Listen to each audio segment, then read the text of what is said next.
What's going on? Welcome to Asian Cosell. So I got one here from Modern Dating here, and yeah, the mother saves her son from paternity fraud. So let's get into this video.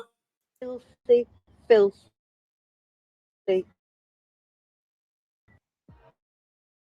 What are you on about? You have trapped my because I have got proof here What are you that on about? you have been a scheming little.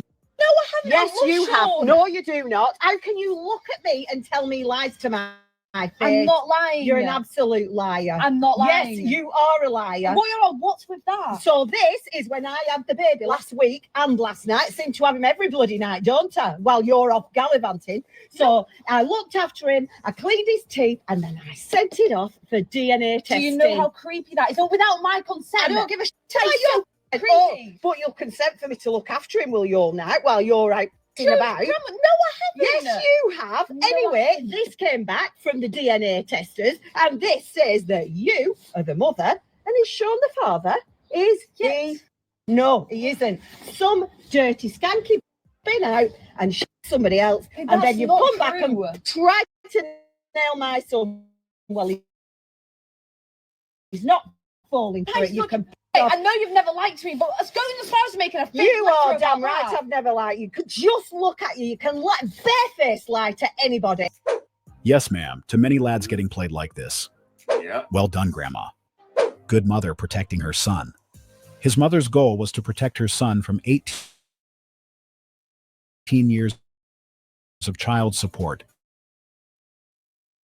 for a child that is not his, to ensure because it wouldn't make sense for him to get disability while the biological father walks away with financial obligation. Yeah, and well done on that, grandmother. She's like, yep, you ain't gonna put my son through this crap. No. Just like, what a mother needs to do, protect his son. And she wants to know that their son's raising their child, not some other man's child. You want to be able to look at the kid and go, yep, you're within our, family tree. Not this, I'm guessing. I got to guess. No. Many people would agree with it, especially since she had valid reasons to believe something wasn't right. It reached a point where she felt she had no choice but to take action, and as we now see, she was right. Her worst fear was confirmed. The child is not her grandson. And this is the difficult reality that everyone involved must now face. These types of cases happen more often than we think. One study found that approximately 1/3 of paternity tests result in a negative finding, meaning the man tested is not the biological father. And that's only among the cases where a test was actually done. In many others, men either never suspect or don't have the courage or means to verify it, and they end up raising children who are not biologically theirs. Put a finger down if your dad died, and then you find out that he's not really your dad, and your mom has kept this from you for 27 years, but she gives you the name of a man that could be your biological father. So you look him up on Facebook, and you find a man that looks just like you, but the catch is, he's Norwegian and lives in Norway. So you sit on it for about a year, but it's eating at you. And so you finally reach out to him and you make contact, and he says that it could make sense. So you both take 23andMe DNA tests, and it links you as father and daughter. And then about another year later, you're about 3 days away from hopping on a plane to go meet your dad and your Norwegian family for the first time.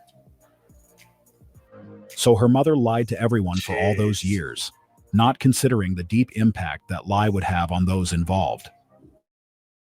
Now this young woman will do her best to build a father-daughter relationship, but unfortunately, because of that lie, it will never be the same. They can't reclaim all the years they lost. And that's what her mother failed to consider when she made that decision. She chose who she believed would be the better father for her child, and in doing so, she prevented the real father from knowing and enjoying all those precious years with his daughter.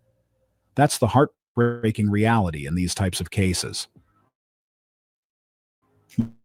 Most of us understand the importance of those early stages. It's during that the bond is truly formed. Sadly, they no longer have that opportunity. Now they are just two adults who know they are biologically connected, and we all know it's not the same. Do you think the woman should be offended that a DNA test is being asked? A woman will be offended if she has doubts that it may not. No, she'll be offended because you asking her to do something, and that means you don't trust me. But this will be by law. Now, So if it's by law, whether you're offended or not, who cares? It's part. Dang. I'm offended. No. Let's take that damn test. Let's make sure that the kid belongs to you and me. None of this, oh, I'm going to sneak behind your back and I have a kid from another baby daddy. And this is the problem. I'm for this. Make this mandatory to have a DNA test. I am for it. Because a lot of men just get screwed. And you even saw in Jerry Springer. You even saw in the 90s, Judge Judy, or, all those shows in the 90s. Like, you are the father. You are not the father. Part of the process. Damn, she already offended. If you are in a committed relationship, absolutely offensive. We have all watched enough Maury and Jerry Springer to know people lie a lot. I wouldn't be offended. Let's get it over with so we can move forward. I understand where she's coming from, but she also needs to consider it from his perspective. That's what would make a real difference. Cases where the DNA results come back negative are real and documented, and they show that, unfortunately, people do lie. With that in mind, those who have doubts shouldn't be made to feel as if they're doing something wrong, because the possibility of deception exists. Those who criticize or complain about someone asking for confirmation aren't being realistic. Anyone is capable of lying, so if there's nothing to hide, there shouldn't be an issue. Often the people who make a big case about being questioned are the ones with secrets, and their reaction is a clear sign that they don't want the truth to come out. One woman in the comments said she would find it highly offensive if her partner requested a DNA test while in a relationship. While I understand her point of view, we have to stay grounded in reality. The truth is, there have been cases of paternity issues even within marriages. Simply being in a relationship doesn't guarantee that it won't happen. I know him my whole life. He don't even when I call him father, that's who I grew up known as my father. So Mr. Roberts is my biological father. That's it. Well, I always believed that Jasmine was my daughter. I raised her as my daughter as the other children in my life. She only knows me as a father. I never even knew anything about this gentleman here. So 29 years. Yes. Yeah. He's been through everything with you. Yes. I had a phone conversation with my mother. Then she mentioned Mr. Banks. And she said, don't you remember the guy that I told you who thought he was your father? When she said that to me, Your Honor, it was a what moment? Like, what are you talking about? So she said that he wanted to get in contact with me. I gave her my number to give to him, or she gave me his number. I can't remember how we actually got in contact. And then we reached out to one another. So all of a sudden, a man named Mr. Banks comes to the picture, and this man could be your father. Yes, Your Honor. My mother told me that someone else could be my father. I was kept in the dark about all this. I never knew anything about Mr. Banks. I also, spent 8 months in jail for unpaid child support. Oh. And I'm $75,000 in arrears. I'm the last one to know everything. Mr. Roberts, you are not the father. Dang. She's still my daughter. I love you. You're always going to be my daughter. The next result reads as follows. Mr. Banks, you are the father. Wow. Do you want to be a part of her life? Yes, I do. Because I love you. I always will love you, as I told you before. Maybe she thought it wouldn't matter whether her child was raised by her biological father or another man. Damn. But the reality is, it does matter. They wouldn't be in that courtroom today if she hadn't made that decision. Now her daughter will have to live with a sense of innocence and a lifetime of questions that may never be fully answered. And this is the screwed up crap that, a lot of these women do. Oh, I'll just hide who the real biological father is. I will just pick the one that can provide for me and my kid. And this, what is it? 30% of these paternity tests, not the real father? Holy moly. And the sad part is that in some cases, that information is hidden to protect themselves. Sometimes it's a result of infidelity. So they keep that secret to cover their back, ignoring the fact it will affect their children on a deeper level later in life. And we haven't even addressed the emotional toll on the man who believed she was his child. The man who was there through it all. The man who spent countless sleepless nights at the hospital with his child. This is what also should be considered. Sadly, there are cases where the decision about who will raise the child is made after the pregnancy, which is based on who seems more stable or capable.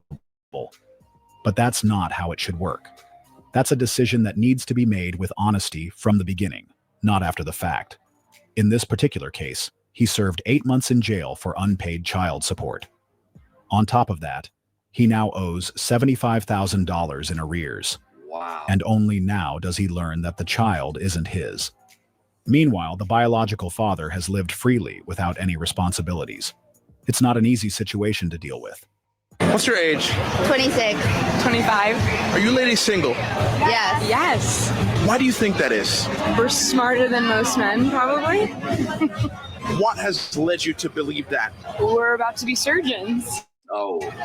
Being that y'all have reached that level, do you think that makes your dating pool larger or smaller? I would say smaller. Yeah. I think a lot of men are a little intimidated by a successful woman. Or could it be that you just want a man who's way more successful than you? No, I think it's really hard to be a lot more successful than a surgeon. Like, yes, you can be a little bit. Like, there definitely are people out there, but I think overall, it's pretty hard. There's a lot of degrees, a lot of education that gets involved, and I don't think that's the case. Would you be comfortable dating a man who made less than you? Yeah, because we're going to make a lot. Yeah. So, yes. I think there's a certain intellectual level I would want to be able to carry a conversation with, but I don't think it's a matter of how much they make. He could be a bartender, he could be the waiter at P.F. Chang's, as long as you had intellectual conversations. Again, it comes down to the conversations you're able to hold with each other. So long term, you don't think as a woman, if you were footing the bills, taking care of everything, that would make you less feminine in the relationship? No, I'm not really worried about being less feminine. So why do you think so many women strive to have a man who makes more, earns more, and pays everything in a relationship? I want to work. Based on their initial statements, it's clear that they've built their entire identity around their profession, and later they'll likely claim that men are simply intimidated by their success. Yeah. They're intimidated. It's not that we're intimidated. It's just like, yo, you picked your career, and here's a problem with this. This career is going to really limit your pool because you want someone that makes more money than you. You want a guy that has a profession that's as, the same as you or even better. But usually, where are you going to find that guy? And you're 26. You're headed to the what we call it the danger zone. From 27 to 35. Yeah, and you're going to be too busy doing surgery. Yeah, there's not going to be room for that. And if you have to have kids, you got to stop your profession because you can't be doing surgery while you're almost 8 months pregnant. So, yeah. They stated that they are single because they are smarter than most men. But that was a curious way to justify not being able to form a relationship with the kind of man they desire. What stood out most in the interview is that neither seems to understand what most of us actually value when dating. That disconnect likely explains why they're still single. They appear to be leading with their degrees and future earning potential. But that approach appeals to only a very small subset of men. The truth is, most men don't care about how much money a woman makes. In fact, what was said at the end of the interview completely reinforces that point. So why do you think so many women strive to have a man who makes more, earns more, and pays everything in a relationship? I want to work. That one sentence undermines everything she previously said. If a man were truly interested in her because of her potential income, both would be in serious trouble because by her own admission, she has no intention of working. So let's look at the contradiction. Yet she also went into debt to earn. How does that make sense? Yeah, and that's just that's gonna be the common denominator that's gonna screw these ladies up, is when they're 35, where all the men go? Where? Oh, I dedicated my career. Well, I made, all this. I made all this money. I had my own house by 35, but no man's gonna really want to mess with you because you're too successful, and they're like, nah, I'm just gonna go with a younger chick. That's what's gonna happen. All right, so shout out to Modern Dating here. If any of you enjoyed any of this content, please give me the HKO special. Help the king out. Hit the like, subscribe, and comment, and wherever you are, stay safe, and I'll see you in my next video.